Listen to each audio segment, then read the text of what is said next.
That's the sir. How are you?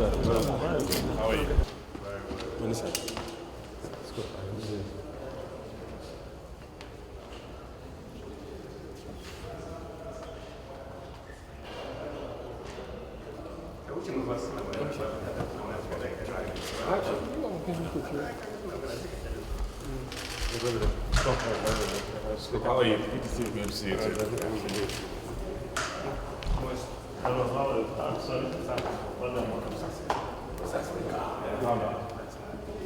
Mr. President, I look at you on my right hand side. Leader.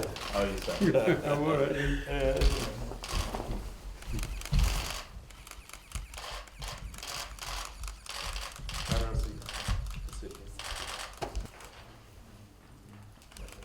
Hey man, don't do it. Thank you, sir.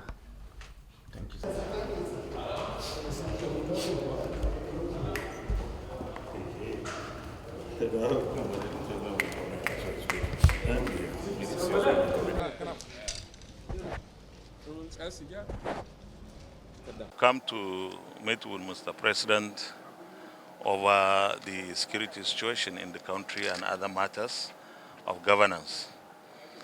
The recent security challenges this country is facing requires that we work very closely.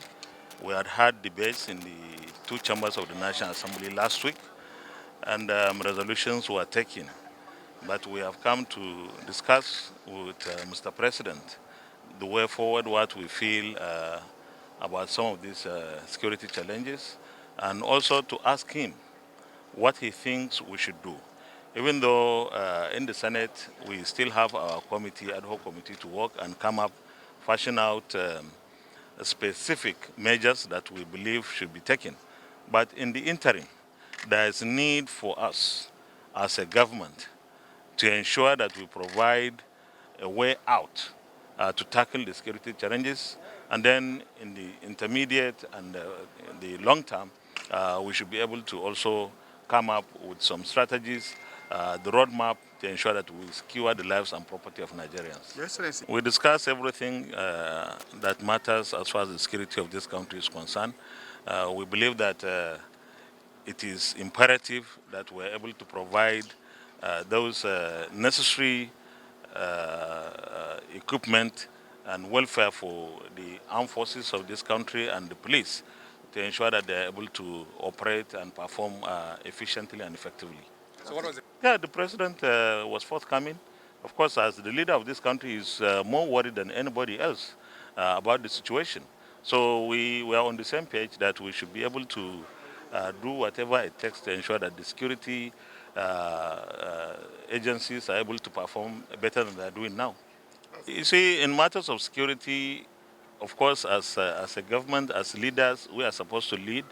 But when it concerns security, every single citizen matters in this. So it's for all of us to ensure, as citizens as well as leaders, to ensure that we are playing our part as is necessary. But I believe that now the time has come. We have reached a tipping point that everybody in Nigeria is concerned about the security situation, and therefore we are all prepared. That's why we have come to meet with Mr. President as members, as leaders of the National Assembly, on behalf of our colleagues, to discuss the way forward.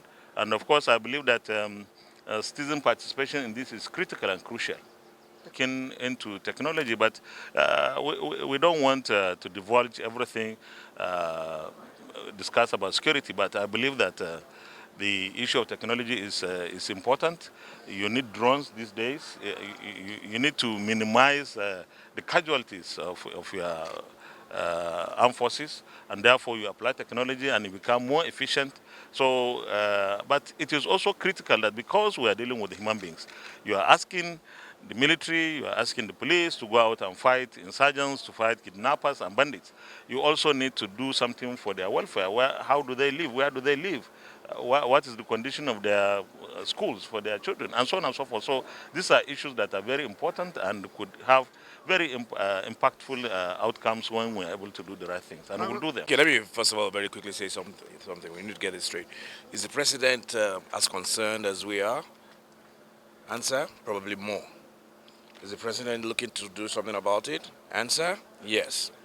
The question of security is uppermost in his mind. And he opened us to us. And you must understand that some communications are privileged. But I suffice to say that the president is concerned, and he intends to do something about our challenges. Now, opinions are divided. The generality of opinion is that the service chief should go.